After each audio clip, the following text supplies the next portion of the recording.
함께 나누실 말씀은 예레미야 16장 1절부터 5절입니다. 여호와의 말씀이 또 내게 임하여 이르시되 너는 이 땅에서 아내를 맞이하지 말며 자녀를 두지 말지니라.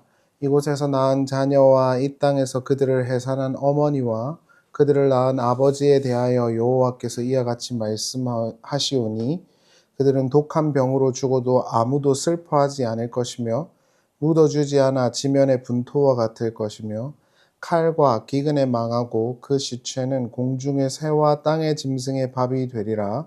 여호와께서 이와 같이 말씀하시되 초상집에 들어가지 말라.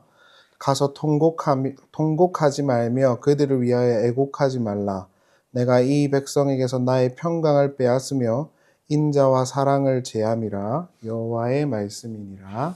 아멘. 네, 우리가 지난 시간 예레미야의 호소와 탄원에 대해서 함께 나누었고요. 오늘 말씀 끝에도 예레미야의 호소와 탄원 기도를 함께 나누면서 그 부분이 가지고 있는 의미를 함께 나누어 보도록 하겠습니다. 오늘 본문은 예레미야의 행위 예언의 두 번째입니다. 행위 예언은 지난번에도 말씀드렸지만 행동으로 뭔가를 보여주는 겁니다. 그래서 하나님께서 예레미야한테 너는 이걸 하지 마라 하면서 네 가지를 금지하는 장면이 나와요.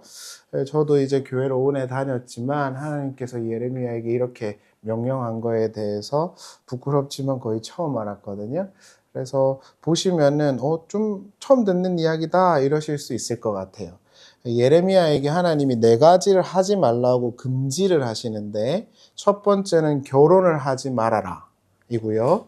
두 번째는 아이를 낳지 말아라 이고, 세 번째는 장례식에 가지 말라고, 네 번째는 잔치집에 가지 말아야 한다 라는 게 하나님의 명령입니다.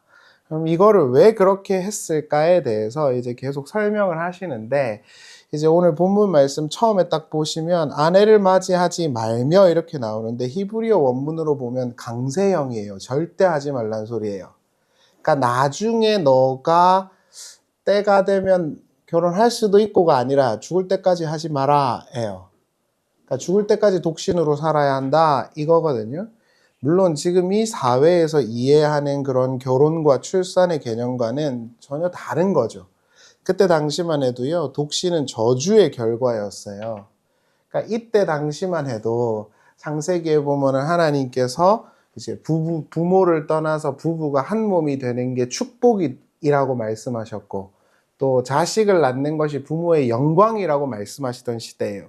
그러니까 예레미야한테 너 결혼하지 마 이렇게 말하는 건 너 저주받은 자와 같은 거야 이런 거예요. 지금이랑 아예 개념이 다르죠.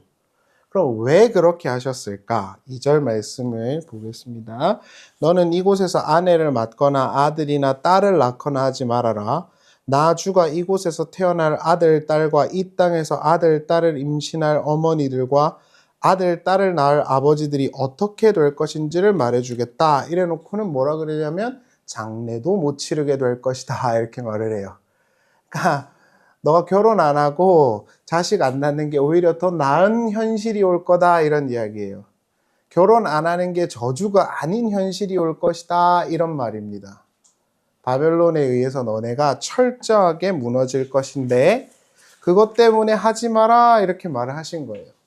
그런데다가 하나님께서 두 가지를 더 명령하셨는데 아까도 말씀드렸지만 초상집에도 가지 말고 잔치집에도 가지 말아라 해요.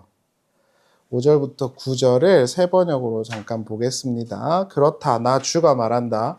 너는 초상집에 가지 말아라. 가서 곡하지도 말고 유가족을 위로하여 주지도 말아라. 이것은 내가 이 백성에게 베푼 평화와 사랑과 자비를 다시 거두어 드렸기 때문이다. 그러니까 쉽게 말하면 니네가 초상집인데 어디 초상집을 찾아가 이 말이에요. 온 나라가 초상집이 될 것이다 이 말입니다. 뒤에 보시면 나 주의 말이다. 이 땅에서는 높은 사람이나 낮은 사람이나 다 죽을 것이다. 그러나 그들을 묻어줄 사람도 없고 그들의 죽음을 곡하여 줄 사람도 없고 그들이 죽어서 슬프다고 자신의 몸에 상처를 내거나 머리를 밀어 애도하는 사람도 없을 것이다. 그때는 죽은 사람의 유가족을 위로하려고 그들과 함께 음식을 나누는 사람도 없을 것이며 친부모를 잃은 사람에게도 위로의 잔을 건넬 사람이 없을 것이다. 니네가 초상집이 될 거다 이 말입니다. 그러니까 초상집 찾아다니지 마 이 말이에요. 다 초상집일 테니까. 뒤에 보시면 나 만군의 주 이스라엘의 하나님이 말한다. 나는 너희들이 힘겨워하는 소리와 기뻐하는 소리와 즐거워하는 신랑 신부의 목소리를 너희들이 보는 앞에서 너희 시대에 이곳에서 사라지게 하겠다. 잔치집도 가지 마 이 말입니다. 왜냐고요? 잔치는 없을 테니까요. 그러니까 하나님께서 예레미야에게 두 번째로 명령하신 행위 예언이 이와 같습니다. 우리가 계속 생각을 해봐야 되는 건 이스라엘은 곧 멸망합니다. 역사가 스포잖아요. 이때 예레미야 시대 때 이제 한 불과 20년 후면 이제 바벨론이 와서 예레미야 땅을 이스라엘을 완전히 멸절시켜 버릴 겁니다. 그 전에 이렇게 예언을 하는 거예요. 너네 이렇게 될 건데 무슨 초상집을 찾아다니고 잔치집을 찾아다녀. 니네가 그렇게 될 거야. 이렇게 말을 해요. 이스라엘 공동체뿐만 아니라 한 개인의 생존도 무너지는 시대가 올 것이다 라고 예언하신 거예요.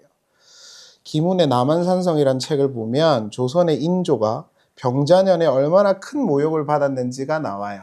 여러분들이 아시는 병자호란이죠. 병자호란의 상황을 적나라하게 보여주는데 조선의 왕 인조가 청나라 왕 앞에서 올라가는데 계단을 올라갈 때마다 삼보일변하면서 머리를 찌으면서 올라가요. 그리고 위에 청나라 왕제가 옆에다가 소변을 보고 있죠. 그러니까 그거보다 훨씬 더 엄하고 힘든 시대가 이스라엘에게 올 것이라고 말하는 거예요. 그때 당시만 해도 여러분들이 더 잘 아시겠지만 조선은 청나라를 오랑캐라고 불렀잖아요. 오랑캐들한테 완전히 어려움을 당하는 때가 왔죠. 그런 시대, 그 시대보다 훨씬 더 힘든 시대가 이스라엘에게 올 것이다 라고 말을 하는 겁니다. 왜요? 우리가 이제 이거를 생각을 해봐야죠. 왜요? 하나님께서는 사랑의 하나님이신데 왜 이런 걸 허락하실까요? 10절 한번 보시죠. 그러나 내가 이 백성에게 이 모든 말을 전하면 그들이 너에게 묻기를 무엇 때문에, 바로 나오잖아요. 무엇 때문에 주님께서 이토록 무서운 재앙을 우리에게 선포하시는가? 우리가 주 우리의 하나님께 무슨 죄를 짓고 무슨 잘못을 저질렀단 말인가 하고 물을 것이다. 그러면 너는 이렇게 대답하여라. 나 주의 말이다. 너희 조상이 나를 버리고 다른 신들을 쫓아가서 그들을 섬기며 경배하였다. 너희 조상이 나를 버리고 내 율법을 지키지 않았다. 예레미야를 관통하고 있는 것이죠. 이스라엘이 타락하여 저주를 받게 된 건 하나님의 말씀과 율법을 버리고 하나님의 뜻을 쫓아서 살아가지 않았기 때문이다 입니다. 그리고 그 죄와 형벌에 관해 엄격하게 책임을 묻겠다라는 것입니다. 우리가 첫 번째 행위 예언에서도 봤지만 예레미야가 몸에 이렇게 띠를 띠고 있었는데 이걸 벗어가지고 강물에다가 던졌다가 찾아오니까 썩어 있었잖아요. 그런 거랑 똑같은 것입니다. 하나님과 한 몸이 돼야 되는 이스라엘이 하나님을 버리고 다른 세상 신들을 쫓아갔습니다. 그렇게 되면서 그들은 심판을 당하게 된 거죠. 근데 여기서 한 가지 꼭 기억하셔야 되는 건 하나님이 지금 단순히 나를 잘 안 믿어서 패는 게 아니라는 겁니다. 만약에 그렇다라고 한다면 이런 굴복의 역사가 이스라엘에게만 있어야 하는데 아까도 말씀드렸다시피 남한산성이나 이런 걸 보면 모든 역사에 그런 게 등장을 해요. 그러니까 하나님이 너무 잘 살고 있는 이스라엘 백성들한테 너네가 나한테 예배 안 해? 확 패 죽인다 이런 이야기가 아니라 그게 현실임을 폭로하는 겁니다. 잘 되고 있는데 하나님이 끼어들어가지고 타노스처럼 핑거를 튕기는 게 아니라고요. 하나님을 떠나 있는 현실 자체가 그와 같다는 걸 폭로하는 거예요. 하나님 없으면, 하나님이 사랑을 빼버리면 너네가 다 초상집이야 이걸 보여주는 겁니다. 그래서 이걸 보시면서 이거 하나님이 사랑의 하나님이 맞으신가? 라고 생각하면 안 되는 거예요. 하나님을 떠나 있는 인간들의 역사가 그렇잖아요. 이 아래의 역사는 한 번도 유토피아가 온 적이 없어요. 아시겠지만 유토피아 자체가 없다는 뜻이잖아요. 무조건 있는 자가 생기게 되고 없는 자가 생기게 돼요. 그리고 있는 자는 없는 자를 빼앗죠. 그 구조로 이스라엘이 스스로 들어간 겁니다. 호랑이의 입, 혹으로 들어간 거죠. 그러니까 이들도 결국 세상 역사와 똑같은 역사를 마주하게 된 것입니다. 그래서 하나님께서는 절망과 심판이 가득할 것이기 때문에 예레미야에게 독신으로 살게 했고 초상집과 잔치집에도 가지 말라고 말한 겁니다. 이것이 일단 개념 설명이고요. 조금 다른 이야기를 해볼게요. 제가 많은 학생들을 만나지만요. 어느 하나 쉬운 것이 없어요. 학군지 같은 경우에 제가 있는 곳도 학원 하는 것도 학군지죠. 학군지 같은 경우에 대부분 아이들이 한 달에 100에서 200만 원 정도의 학비를 씁니다. 기본적으로. 저희 이모가 옛날에 강남에서 지금도 강남에서 하시는데 한 달 학비가 300에서 400이 들어요. 근데 여러분들 아시다시피 그렇게 쏟아부어도 인서울은 어려워요. 극소수만 갑니다. 극소수만. 5% 이내에 들어야 가요. 그러면 가난한 집안의 아이들은 어때요? 그럴 기회마저 다치죠. EBS나 이런 거 한번 보세요. 가난한 집의 아이들, 인서울 못한 아이들, 그런 애들은 앞길이 없다고 보는 거예요. 사람들이. 그러니까 죽어라 한 달에 100, 200만 원의 가입비를 쏟아 부어요. 그럼에도 불구하고 인서울을 하려 그러면 전국 5%를 들어야 돼요. 전국 5%. 가난한 집안의 아이들이 공부를 열심히 해서 가문을 세운다는 이야기는 아주 먼 이야기가 됐어요. 아주 먼 이야기가. 한국 사회의 특권층이라고 할 수 있는 의사나 돈을 잘 버는 집단들의 가정 형편을 조사해 보면 분명히 그 부모가 엄청나게 재산이 많을 거예요. 재수 삼수하는 애들 있잖아요. 걔네들의 조사를 해보니까 한 학원에서 부모님이 월 수입 1,000만 원 가까이를 벌어요. 그래야 돼요. 근데 재수 삼수한다 그래서 인서울 하냐? 못해요. 그러니까 여러분 지금 이 사회나 시대가 얼마나 냉혹한지를 잘 몰라요. 우리 청년들은 이제 몸으로 느끼겠지만 자라가는 아이들은 잘 몰라요. 제가 볼 때는 저 어떻게 살지 그래요. 물론 그게 다르긴 하겠지만 지금 이 사회도 예레미야 시대 때와 다르지 않다고요. 여러분 자녀들과 손자들을 보시면서 응원을 해주셔야 되는 시대예요. 이런 현실 속에서 많은 사람들이 소망과 희망을 못 갖기 때문에 결혼과 출산을 안 하는 겁니다. 미국을 제외하고 선진국들은요, 지금 다 성장세가 꺾였어요. 미국을 제외하면.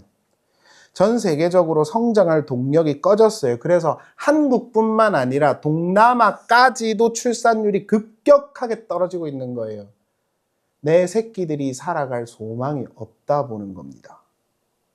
그래서 우리 젊은 청년들이, 저도 뭐 젊은 축일 수는 있긴 하지만 결혼 출산을 안 한다는 게 이해가 돼요. 마치 예레미야에게 하나님이 너 죽을 때까지 결혼도 하지 말고 출산도 하지 말라고 말하는 것과 그 기원은 다르지만 비슷한 현실을 마주하고 있는 것 같아요. 자, 이제 우울한 이야기는 끝이고요.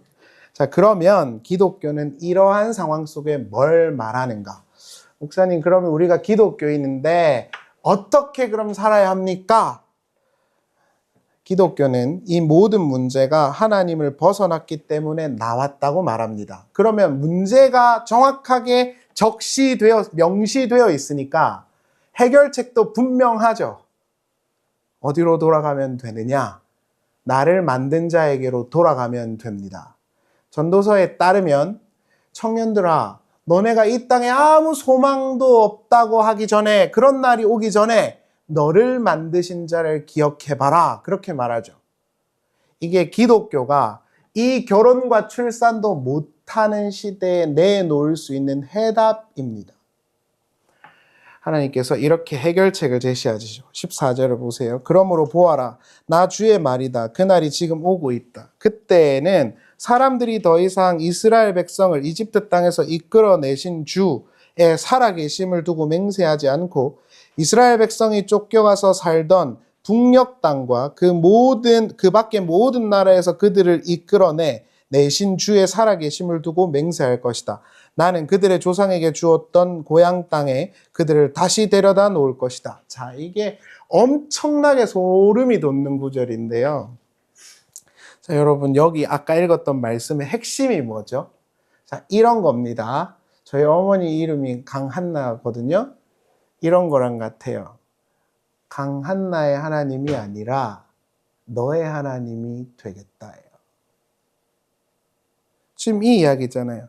이집트 땅에서 너희를 끌어내셨던 여호와가 아니라 바벨론에서 너희를 돌려놓는 하나님이 되게 할 것이라고. 아브라함, 이삭, 야곱 뭐 어쩌고 저쩌고의 하나님이 아니라 너의 하나님이 되겠다고. 그리고 다시 되돌려 놓겠다고.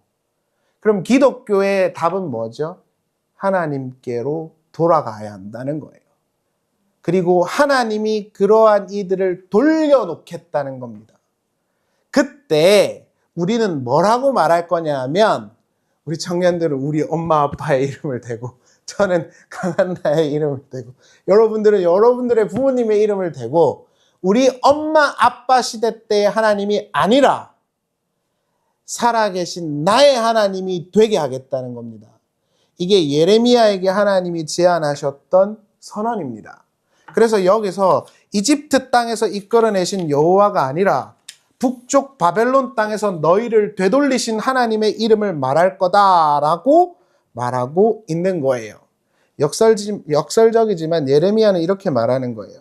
하나님을 떠난 인생들은 반드시 멸망당하고 살 소망이 끊어진다. 그것이 너희가 마주할 현실이야. 그래서 결혼도 하지 말고 자식도 못 낳을 거야. 그러나 살아계신 나 여호와가 너희를 다시 소망의 땅으로 돌려놓겠다. 그러니까 예레미야가 뭘 할까요? 16장 끝에 뭘 하냐 하면 기도를 하는 겁니다. 살아계신 여호와요 이러고요. 그럼 기독교는 뭡니까? 자식도 못 낳고 결혼도 못하고 연세대 나와도 집부로 아무것도 못하는 시대인데 그럼 우린 그냥 다 죽을까요? 아니요. 너희를 다시 소망의 땅으로 돌려놓을 여호와를 기다리는 것입니다. 그게 예레미야서가 우리에게 던지는 현실과 위로인 것입니다. 제가 이 구조를 생각하면서 떠오른 인물이 한 명 있습니다. 그게 누구냐 하면 이삭입니다. 창세기 26장에 따르면 아브라함이 죽었어요. 그리고 이삭이 등장을 해요. 그런데 이삭의 첫 번째 담론 이야기가 아브라함과 닮아 있습니다. 아브라함이 가나안 땅에 들어가고 난 다음에 흉년이 들어서 애굽으로 내려가거든요. 내려가면서 자기 아내한테 그러죠. 넌 내 누이야? 아내라 하지 말자 이런단 말이에요. 근데 이삭이 창세기 26장에 보면은 기근이 들어가지고 그랄 땅으로 내려갑니다. 그러면서 뭐라고 하냐면 리브가한테 넌 내 누이라 그러자 그래요. 이 쪼다 같은 놈들이 똑같은 걸 하네요. 그렇죠? 그 다음에 거기서 고난을 당합니다. 왕들한테. 그리고 난 다음에 이삭이 거부가 돼가지고요. 재산이 엄청 많아져요. 그래가지고 그 땅의 백성들과 문제가 생겨요. 트러블이 생긴다고요. 그래가지고 골짜기로 이동합니다. 아브라함이 애굽에서 왔다가 난 다음에 뭔 일이 있냐면 집이 엄청나게 커졌어요. 그래가지고 자기 조카 롯이랑 대판 싸웁니다. 그래가지고 분리되죠. 이게 창세기 26장에 그대로 반복됩니다. 왜 그럴까요? 이게 너무 성경이 기가 막힌 거예요. 이런 거를 우리가 나눌 수 있다는 게 정말 복인 거예요. 이삭처럼 100배의 복을 받자 이게 중요한 게 아니라 왜 성경이 이 아브라함 부자의 쪼다 같은 모습을 비교해 놨냐고요. 이렇게 말하는 거예요. 아브라함의 하나님이 아니라 이제 이삭의 하나님이 된 거다. 아브라함은 죽었다. 아브라함의 시대는 끝났다. 근데 그 아브라함과 함께 하셨던 하나님이 이삭과도 이제 함께 하신다. 그래서 아브라함의 담론이 26장 이삭의 첫 장면에 집합적으로 다 들어와 있어요. 그걸 읽으면서 그렇구나. 아브라함과 이삭이 지금 병치되고 있구나를 알게 돼요. 실제로 하나님께서 이렇게 말씀하시죠. 26장 23절 보세요. 이삭은 거기에서 브엘세바로 갔다. 그날 밤에 주님께서 그에게 나타나셔서 말씀하셨다. 나는 너의 아버지 아브라함을 보살펴준 하나님이다. 나 아버지 아브라함의 하나님이야. 내가 이제 너와 함께 있으니 두려워하지 말아라. 내가 나의 종 아브라함을 보아서 너에게 복을 주고 너의 자손의 수를 불어나게 하겠다. 이겁니다. 자, 이거를 우리에게 그대로 병치시켜 보자고요. 지금 너무 힘들고 어려워요. 소망이 없는 시대를 살아요. 하나님은 우리에게 뭐라고 할까요? 너희 선조들의 하나님이 성경책에 있는 게 아니라 이제 너를 돌봐주겠다. 이렇게 말하는 거예요. 그래서 그 하나님을 꼭 붙들고 기도를 하는 것, 그게 예레미야 16장의 끝입니다. 이게 신자의 모습이라는 것이죠. 여기서 밤이라고 나오잖아요. 이 밤이라는 단어가 라일이거든요. 근데 이 라일은 역경을 뜻하는 거예요. 단순히 물리적으로 밤이 됐으니까 어두컴컴한데 환상이 온 게 아니라 이삭이 지금 여러 번 그 땅 블레셋 사람들한테 고난을 받았단 말이에요. 그 상황을 나타내는 거예요. 그런데 고난을 받다가 도착한 곳이 어디냐? 브엘세바예요. 그런데 여러분 재밌는 거 한 가지가 더 있어요. 뭐냐면 26장에 보면 이삭이 이동을 하면서 우물을 파거든요. 근데 그 우물이 다 누구 우물인 줄 아세요? 아브라함 우물이에요. 아브라함의 우물을 막혀 있는데 이삭이 들고 파는 겁니다. 그 행위가 왜 있냐고요. 아브라함의 신앙이 회복되고 있는 거예요. 누구 안에서? 이삭 안에서. 그래서 이삭과 아브라함이 병치되고 있는 거예요. 아브라함의 하나님이 이제 이삭의 하나님이 된 거야 라고 말하는 거라고요. 그러니까 이삭이 100배나 복 받았는데 이런 걸 읽을 게 아니라 아브라함에게 역사하셨던 하나님이 이삭에게도 역사한다. 자, 이건 성경 주애고요. 자, 우리의 믿음, 이건 신학이고 우리의 신앙적 영역으로 끌어오면 지금 성경을 읽고 하나님을 고백하고 있는 너의 하나님도 된다는 겁니다. 그런데 그렇게 되기 위해서는 역설적이지만 라일이 필요하다고요. 역경이 필요하다고요. 하나님께서 예레미야야 저놈 새끼들 내 말 안 들어서 다 때려 죽이겠다 이 이야기를 하시는 게 아니에요. 그게 나를 떠난 인생의 역사야. 그러나 내가 택한 너희는 다시 되돌려 놓고 난 후에 너희가 우리 조상 아브라함, 모세, 이삭 그들의 하나님이구나 라고 말하는 게 아니라 이제 나의 하나님도 되셨어요 라고 말할 거다. 지금 그 이야기를 하는 겁니다. 예레미야는 장례를 치를 수 없을 정도로 패망할 것이라는 예언과 그것이 회복될 거라는 예언 속에서 이렇게 행동을 합니다. 이게 이제 우리가 어플리케이트 할 수 있는 지점이에요. 이 사회, 이 무너져가는 붕괴하는 지구촌 사회 가운데 기독교는 뭔가? 16장 19절을 보시고 말씀을 마치죠.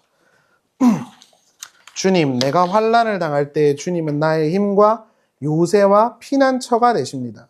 세상 만민이 모든 땅 끝에서 주님을 찾아와 아랠 것입니다. 우리 조상이 물려준 것은 거짓되고 헛되며 전혀 쓸모가 없는 것뿐입니다.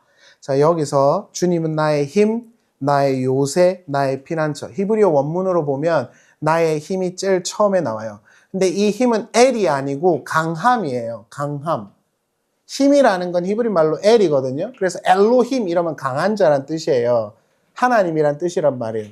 근데 여기서는 엘로힘이 아니에요. 진짜 강함, 의지 이런 뜻이에요. 내가 의지할 것은 하나님밖에 없고 내가 피할 곳은 하나님밖에 없어요. 왜냐고요? 살아계셔서 나의 하나님이 되겠다고 하셨으니까. 이게 지금 이스라엘의 예레미야에게 하셨던 말씀이고 성경을 읽고 있는 우리에게 지금 하는 말씀입니다. 너네가 너무 힘들고 어려운 시대를 마주했고 그럴 수 있지만 내가 살아있어 너의 하나님이 되어 주겠다. 이렇게요. 고난과 어려움이 불을 보듯 뻔한 이 아라의 역사 속에서 우리가 던져진 것은 과거 이스라엘 땅에서 지금 우리랑 전혀 상관없는 이스라엘 땅에서 아브라함과 이삭과 야곱에게 역사하셨던 그 하나님이 홍해를 갈라서 길을 걷게 하셨던 그 하나님이 여리고를 무너뜨렸던 그 하나님이 활자 속에 갇힌 게 아니라 우리의 하나님이 되신다는 것, 그걸 배우라고 이 땅에 와 있는 것입니다.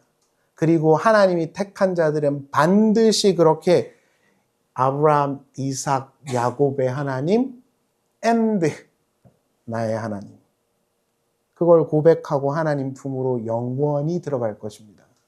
그것이 우리가 이 역사 안에 있는 이유죠. 고난과 어려움을 통과하며 브엘세바에 올라가서 하나님 아버지의 음성을 들었던 이삭처럼 우리도 오늘 아침에 너의 하나님도 되신다라는 말씀을 듣기를 바랍니다. 잠깐 기도하면 좋겠습니다. 이삭이라는 인물이 되게 그 스토리텔링 하기가 좋아요. 근데 이제 아브라함, 이삭, 야곱 중에서 사실 이삭의 이야기가 제일 재미없거든요. 그런데 이삭의 이야기를 잘 행간을 읽어보면 스토리텔링이 돼요. 그럼 한번 잘 생각해 보세요. 자기가 정말 사랑했던 아빠가 갑자기 어느 날 아침에 데리고 와가지고 뭐라 그러냐면 널 죽이겠다 그래요. 신에게 바치겠다 그래요. 그거를 몸으로 겪어냈던 게 이삭이에요. 자기 엄마가 죽었을 때 너무 슬프고 힘들었는데 하나님께서 예비한 리브가라는 아내를 맞이고 하고 위로를 얻게 된 인물이 이삭이고, 온갖 고난은 다 겪으면서도 아야 소리 한 번 못한 게 이삭이에요. 그런데 하나님이 뭐라 그러냐면 내가 너를 지켜주겠다 그래요. 그래서 이삭이 거부가 됐고 그가 믿음의 사람이 된 것이죠.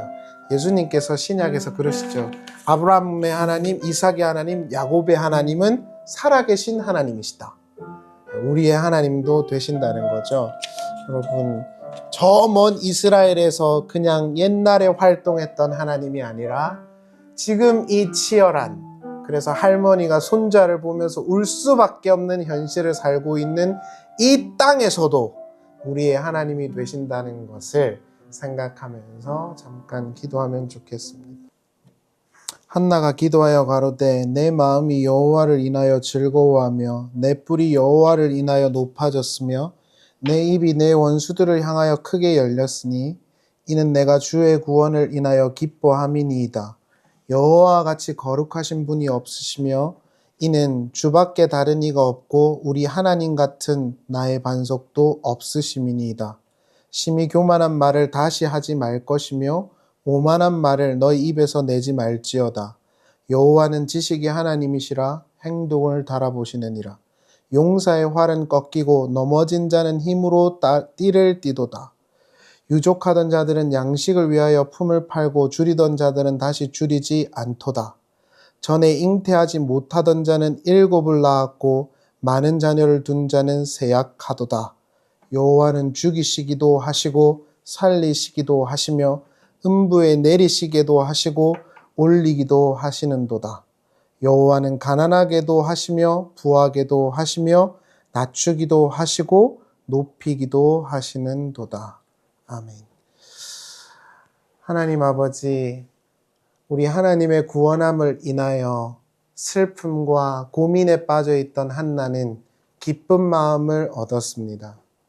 그녀의 대적이었던 분인나는 매일같이 그녀를 괴롭게 했지만 하나님은 자식을 낳지 못하던 한나에게 하나뿐 아니라 넘치는 자식을 주심으로 그 뿔을 높여주셨습니다. 그러한 한나의 하나님이 지금도 살아계셔서 우리의 하나님이신 줄 믿습니다. 아브라함과 이삭과 야곱과 요셉과 그 많은 성경에 등장했던 사람들과 함께 하셨던 하나님은 저 멀리 떨어진 이스라엘 땅에서 아주 오래전에 그냥 역사했던 설화 같은 존재가 아니라 지금도 우리와 함께 하시며 우리를 그들보다 더 큰 사랑으로 품고 계시는 하나님이신 줄을 우리가 믿고 또한 믿기를 원합니다. 그래서 이 소망이 없노라 절망하는 바다 위에서 뚜벅뚜벅 하나님과 함께 잘 삶을 살아가는 우리가 되게 해주시기를 간절히 바랍니다. 하나님, 그저 예전에 역사하셨던 하나님이 아니라 성경에 갇혀있는 하나님이 아니라 지금도 역사하시며 함께 하시는 분이심을 이 절망과 같은 시대 속에서 우리가 깨달아 알게 하여 주시고 그로 인하여 하나님을 찬양하는 우리가 되게 하여 주시옵소서. 함께 예배하는 분들을 기억하여 주시고 우리 어린아이에서부터 어른에 이르기까지 각자 필요와 삶의 여정을 주께서 다 아시오니 주님 필요할 때마다 힘과 능력을 허락하여 주시고 하나님께서 필요한 모든 것들을 능히 채워주셔서 사람의 지혜나 지식이나 학벌이 아니라 하나님의 힘과 지혜와 능력으로 살아가는 우리의 삶이 되게 하여 주시옵소서. 너무 힘들고 어려운 시대이지만 하나님의 보호하심 속에서 천국을 사는 우리가 되게 하여 주시고, 하나님께서 늘 광야 같은 이 땅에서 이스라엘을 먹이셨듯이 우리도 먹이시고 안으시고 지켜주시옵소서. 돌아가는 발걸음도 기뻐하며 돌아가게 하여 주시고, 하나님 주신 가족, 친구, 시간, 그 속에서 하나님이 주신 것들을 먹으며 감사하는 우리의 삶이 되게 하여 주시옵소서. 주 예수 그리스도의 은혜와 하나님의 사랑과 성령의 교통하심이 사랑하는 성도님들과 함께 하시기를 간절히 축원하옵나이다. 아멘.